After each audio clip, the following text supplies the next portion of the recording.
Bagaimana sikap kita menghadapi saudara-saudara muslim yang selalu menyebut pengikut salafiyah sebagai wahabi dan selalu mengajak berdebat jika kita posting sesuatu ajaran agama menurut ilmu salaf dari ulama salafiyah. Jazakallahu khairan. Para hadirin dan hadirat rahimani wa rahimakumullah. Ya, laqab-laqab seperti ini bukanlah hal yang baru sebenarnya. Bahkan Nabi kita Muhammad sallallahu alaihi wasallam ketika beliau, orang-orang Islam yang baru masuk Islam di kota Mekah pada waktu, mereka juga dilakopi sama orang musyrikin Quraisy. Apa lakopnya? Soba. Jadi soba. Jadi kalau sudah ikut agama Nabi Muhammad disebut soba. Baik. Dan bukan contoh yang ingin saya contohkan ini, saya ingin mengatakan, oh berarti yang menuduh kita itu kafir. Enggak, saya enggak mengatakan demikian. Cuman hal-hal yang seperti ini sudah terjadi dari zaman Nabi SAW sekalipun. Begitu juga para sahabat, begitu juga para ulama-ulama terdahulu. Mereka ada dituduh sebagai mujassimah. Ada dituduh sebagai mujassimah.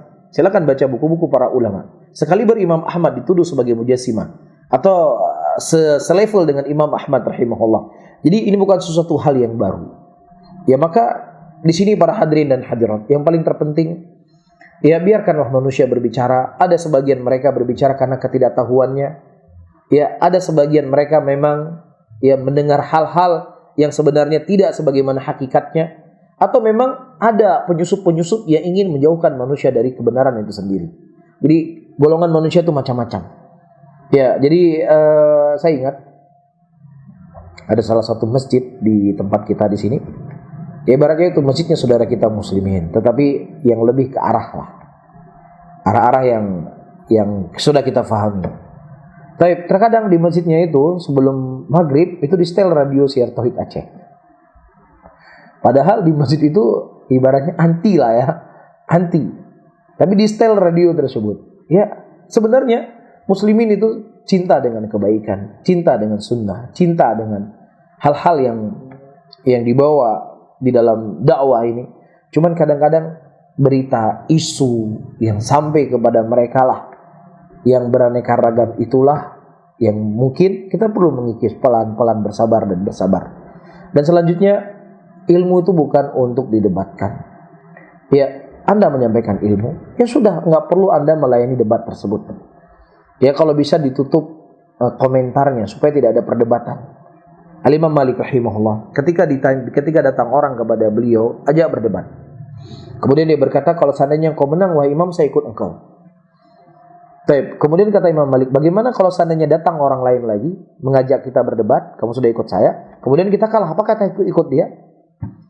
Kemudian kata Imam Malik, pergilah engkau bersama orang-orang yang ragu bersamamu, karena agama itu bukan untuk perdebatan, agama itu untuk diyakini. Para hadirin dan hadirat rahimani wa rahimakumullah, ilmu yang kita tuntut supaya menambah pengetahuan kita terhadap syariat Allah, mengangkat kebodohan dari kita dan menambah iman kita kepada Allah. Semakin tertanam rasa takut kita kepada Allah, bukan ilmu yang kita tuntut. Wah, pas kali nih ada ilmu saya dapat itu apa? Saya bantah dia ke sana. Wah, saya sikat dia ke sana. Wah, saya sudah punya jawaban, ternyata begini menjawab yang tepat. Alhamdulillah.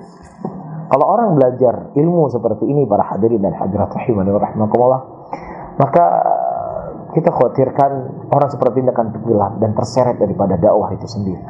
Atau konten kreator, wah ini cocok dipotong, video ini saya potong, itu sikat ke sana. Silakan seseorang itu membantah dan lain sebagainya dengan cara yang bijak. Cuman jangan itu dijadikan sebagai niat. Wah, jadi yang diarahkan ke orang lain dulu semua. Gak pernah nampak pada dirinya. Paham maksud saya ya? Bukan berarti kita tidak membolehkan membantah, silakan.